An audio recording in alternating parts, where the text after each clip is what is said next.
Hey guys, this is Crowbar Zero, and just a little bit ahead of time.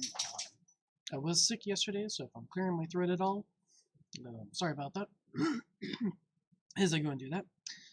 Anyway, so we just had, not too long ago, we had version 19 drop. Had a lot of pretty big impacts throughout the game in general. So I just wanted to read through all of the patch notes, which most people can read on their own, but I want to go into some of the details, why different things are important, how it affects the gameplay, and I'm sure a lot of you probably figured some of the stuff out already, but hopefully some of the stuff will actually be some new information for you. So starting out, tournaments have been, scaling is a lot more difficult than it used to be.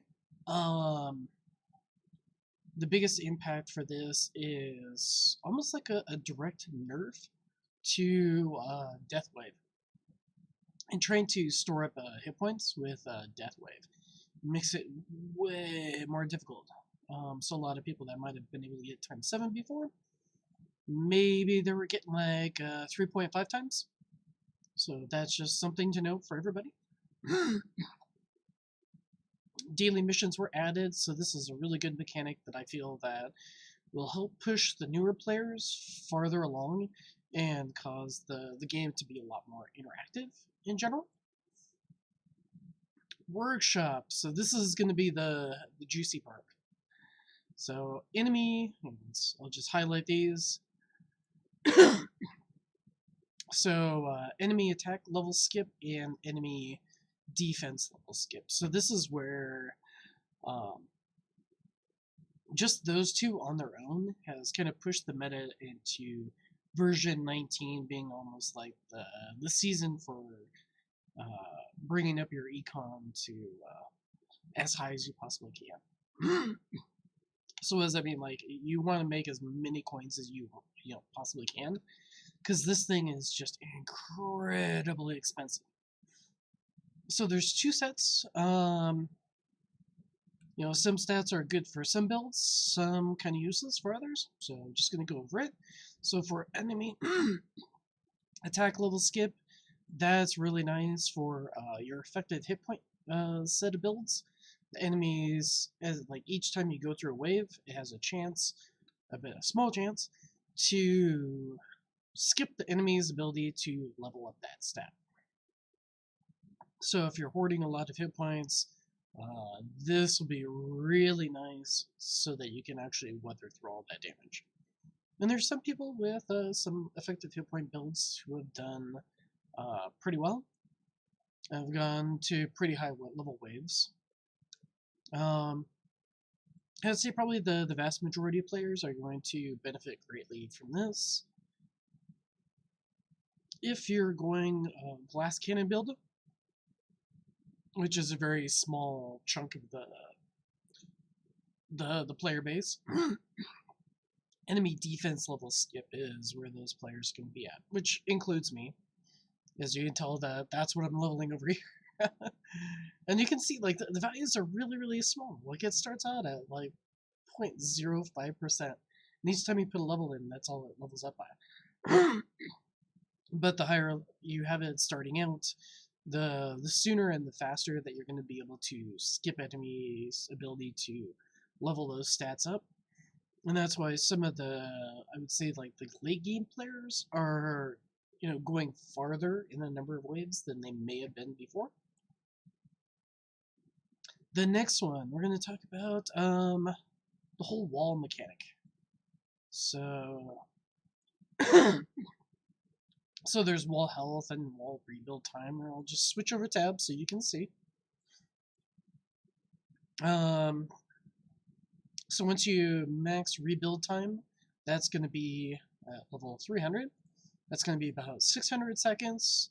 And then, personally, I haven't bothered with wall health, but I'm sure more for your effective hit point builds, this is going to be pretty nice. How does this play into things, and how does this play into, like, the late game? So there's two labs that are really, really important. Or at least I feel that are really important. I haven't touched the rebuild or the regen of the wall where it like regenerates hit points. But as far as the one that gives you invul and thorns, those are I think the two most important. With possibility of a third, which the third one reduces the rebuild time by 10 seconds.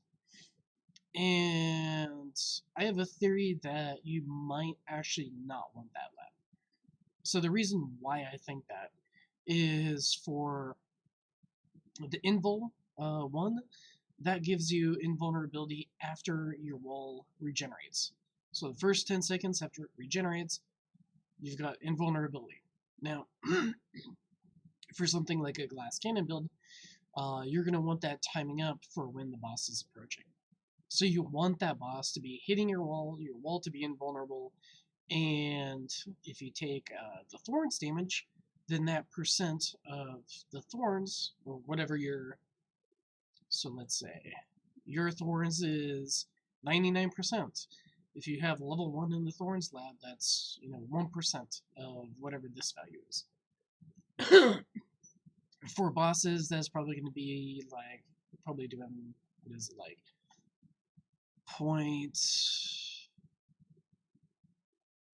was it like 49% damage or something along those lines for each level? Still, that's nice for being able to get more damage on the bosses, and that's per tick that the boss hits that wall. So if you have a wall that rebuilds itself and the boss comes in and starts touching that right at that 10 seconds, you've got 10 seconds of all that time of just like tick, tick, tick, tick, tick, it's doing all that damage to the boss. Now, why I think you may not want to have any points into the lab that rebuilds your wall is it's about, I believe it's, if you've got wave acceleration, I think you're sitting at maybe 302 seconds for for each set of 10 waves. I could be wrong on that, and there's probably a little bit of modifier as far as like, it'll show a certain amount of time, but the wave timer is like 26 seconds, but it's probably really like 26.00138, something like that. So it's not an exact science. Do we not have wave acceleration on this? I'm not. But anyway, I know that at some point there's going to be a point where there's going to be a timing for the wall rebuild, so you want it to rebuild as soon as the boss would possibly start taking hits from that wall. I don't know those values yet, and I've been searching for those, but no one's popped up any information on that as of yet. But ideally, if you had a pretty good chunk of wall thorns, hopefully maybe every 2 times that the boss comes by, you might be able to get a good chunk of that off. Maybe, maybe not. Next one is Rend.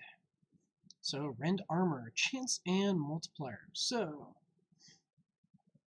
you've got your Chance over here, you've got your Multiplier over here. And as you level them, you'll see that it goes up in Chance. The Multiplier basically caps out at 8 times, but you can increase that amount with your labs. But unfortunately, the Rend only applies to your projectile damage. It doesn't apply to things like SM or Chain Lightning, SM is smart missiles. But all of those things, it just applies to your projectile damage. It's a nice mechanic, I would say, especially if you're using free ups during tournaments. This can help, especially if you don't have smart missiles yet. But if you do have smart missiles, chances are the smart missiles are going to take the majority of the damage. It's also not too bad for like your common enemies like Protectors.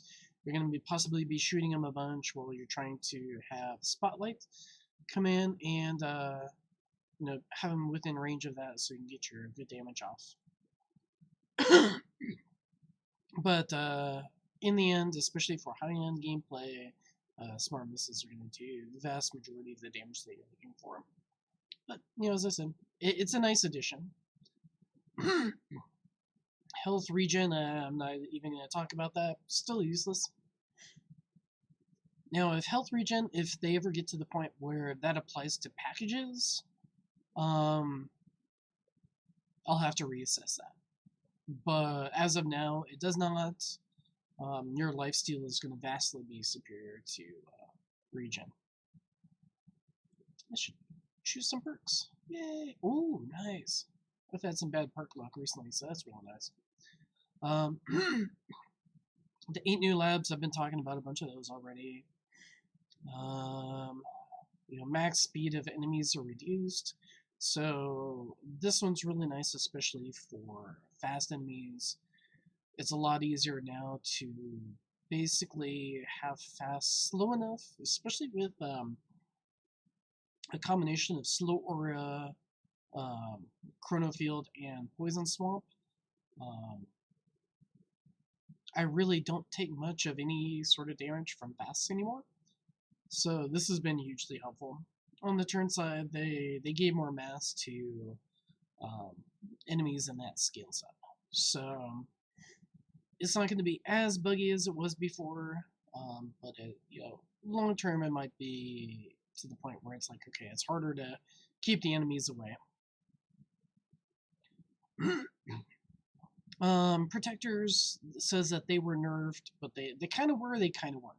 So they were, like, the raw value of 50 to 60% damage was increased, but overall they got a nerf because there was an ability for them to stack that on top of each other, and that made it like nearly impossible and really difficult to kill them.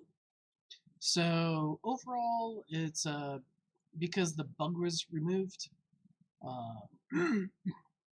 they're in a better spot than where they were.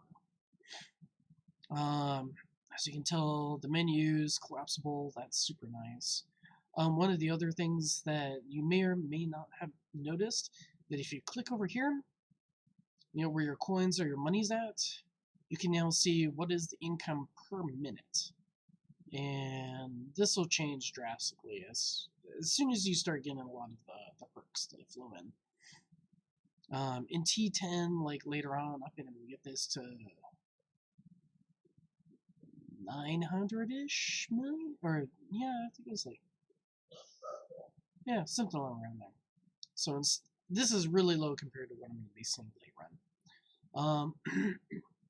But it's a nice little mechanic to see, okay, what's your income looking like, during different things, and you can start to assess, oh, hey, maybe this thing is a problem, or maybe that thing's a problem. So, super useful to have this. Obviously, we've got the boss stats. We now have, it tells us, okay, what's doing all the damage, and that's really nice. Let's see.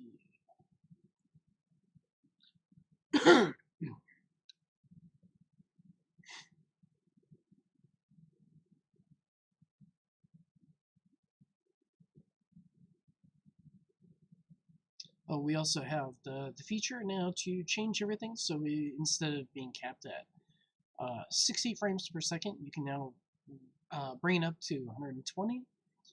We also have hit text, so you can either click it on, so you can actually see like the damage numbers that you're popping out, or what kind of coin gains you're getting, or you can just take it off to save on system resources and make the game run smoother.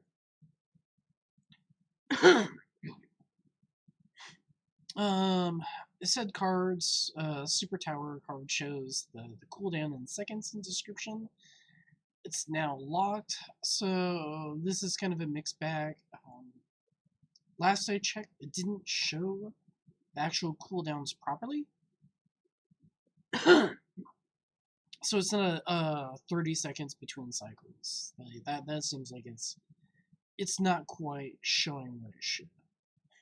And then Super Tower is now locked, so the reason why he decided to lock that card is because that was being micromanaged. So every time the boss would come around, you would be able to have super tower.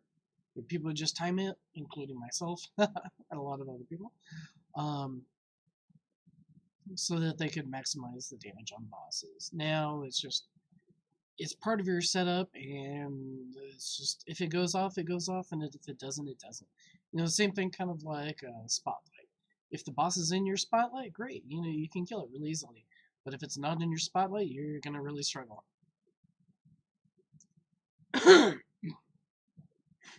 Second wind now shows the invincibility timer on the screen. It probably does. I don't pay attention that much, so yeah.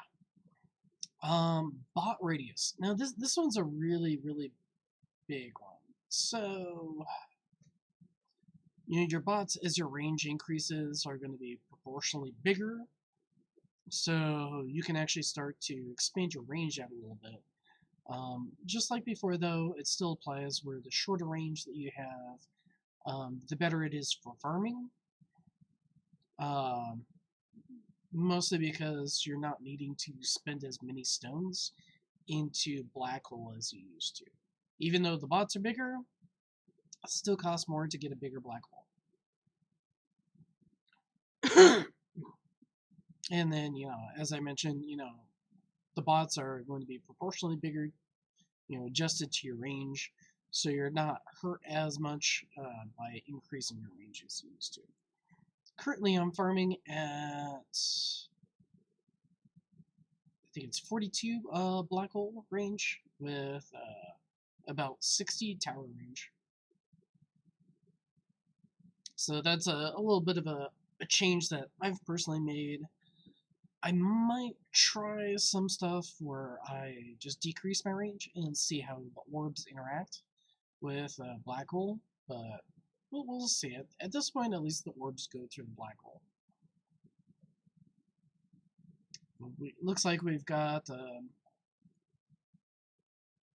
on paper, a buff to Ampot, but there was also another bug similar to the Protector one, where I guess it was like stacking on top of itself. So overall, on paper, it's a buff. In actuality, it's probably a little bit of a debuff, but the change in the value here is just to kind of try to make up for that. Flamebot damage increased. No one really cares a whole lot, unless you accidentally got Flamebot, which, as you can see, I do. Let's see. Confirm panel added for theme song purchases. It also includes labs. So if it's over a certain number of coins, or a certain number of gems, it's going to give you like, are you sure you want to rush this? And then you have to confirm, which I think is a good step in the right direction, because I accidentally upgraded my Flamebot while I was scrolling, so that would have prevented that.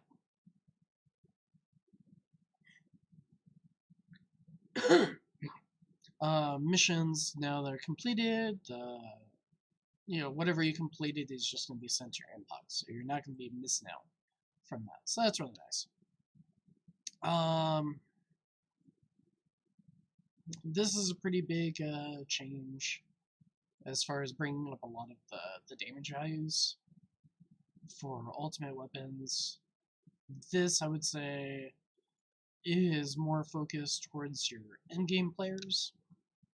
Like, I would say like top 30, 40, 50 players, maybe, are going to be able to reach into this increase. But what everyone's going to enjoy, smart missiles increase base damage,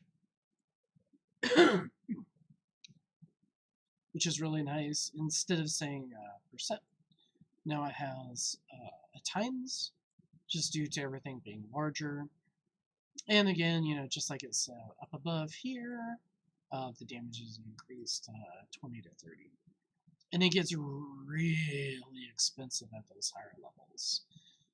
Like, as much as it would take to buy a new ultimate weapon would be another level within this area. So it gets absolutely insane.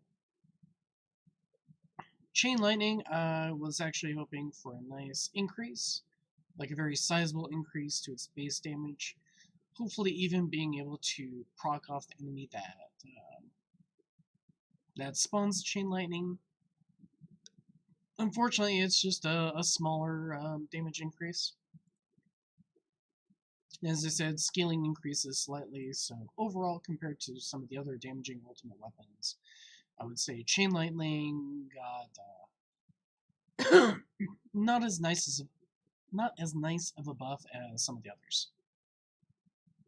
Death Wave, damage increased a bit. Okay, that's nice.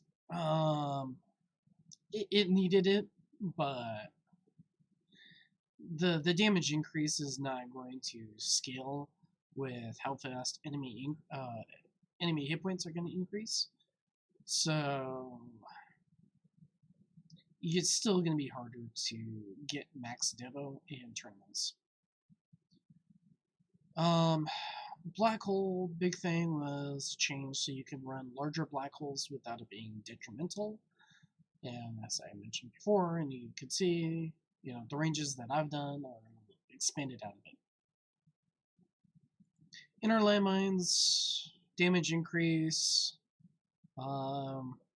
nothing that really too many people are going to invest in over here, just because you're not going into inner landmines for damage, you're doing it for the stun.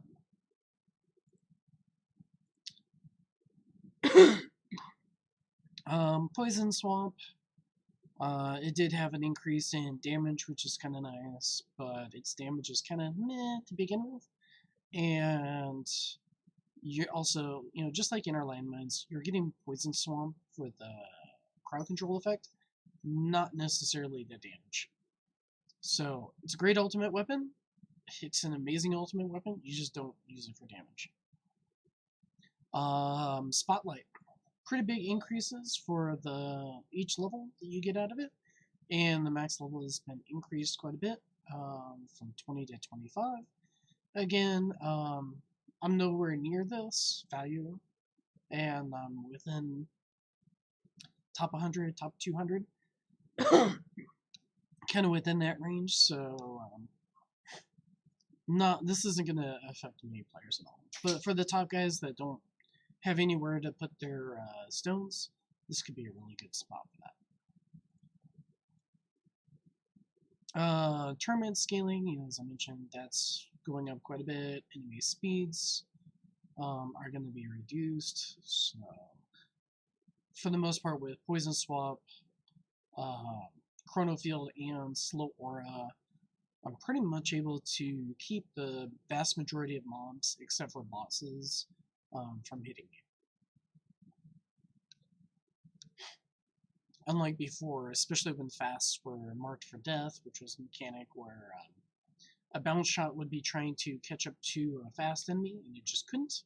The fast enemy would just go straight through your inner landmines. They wouldn't take any damage, it wouldn't get stunned, and it would just go and hit your tower. So this has been, mechanics-wise, an improvement.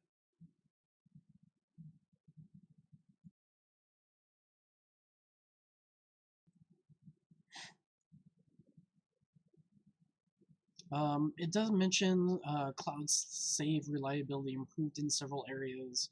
Unfortunately, it seems like it's also become a little bit more buggy as of recently, and I'm not sure exactly what that's about, but hopefully this will be improved in the future.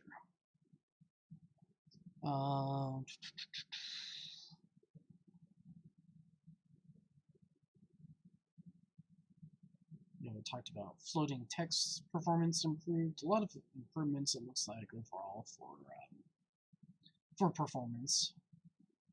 Let's see. We'll get into the next one. So Death Wave cooldown max has been increased from 18 to 20.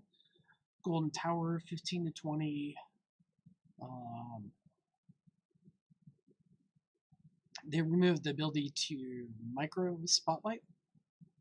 So overall, that's an improvement for not having to micro the game like you used to.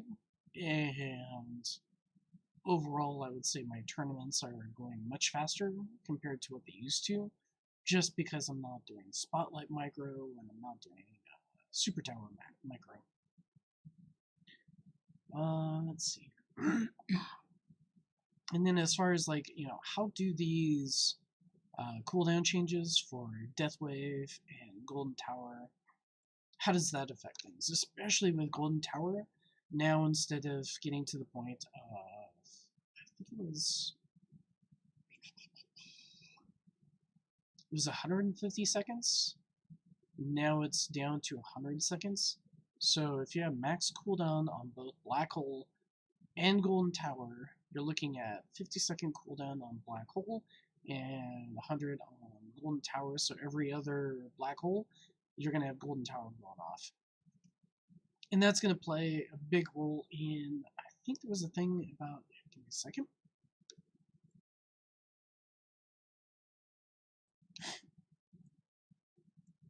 There's also, he made some changes to Black Hole. I don't remember if that was up here. There was something about like if enemies are persisting for more than 3 rounds, then they would not yield. I think it was like half the number. Ah, here it is. Enemies that live greater than 3 waves earn 50% less coin when killed. And this is what it says, prevent enemy juggling, but this is actually like a really bad, from what people have said, maybe like a 20 to 30% reduction in the effectiveness of Orb Devo. Now, if you're sitting where your cooldowns are really low for Black Hole and Golden Tower, this isn't going to be as bad, because ideally, whenever, let's say you're farming, and let's say you've got, I think it's max cooldown with the perk, I think is something around like 45 seconds. So maybe like 5-second cooldown between Black Hole. As long as you're constantly killing enemies within that Black Hole, with that very, very small cooldown difference, this isn't going to be a problem. But if it's a lot less, then you're going to have more of a problem, especially with the Orb Devo, where you want to be gathering a bunch of enemies with your Black Hole.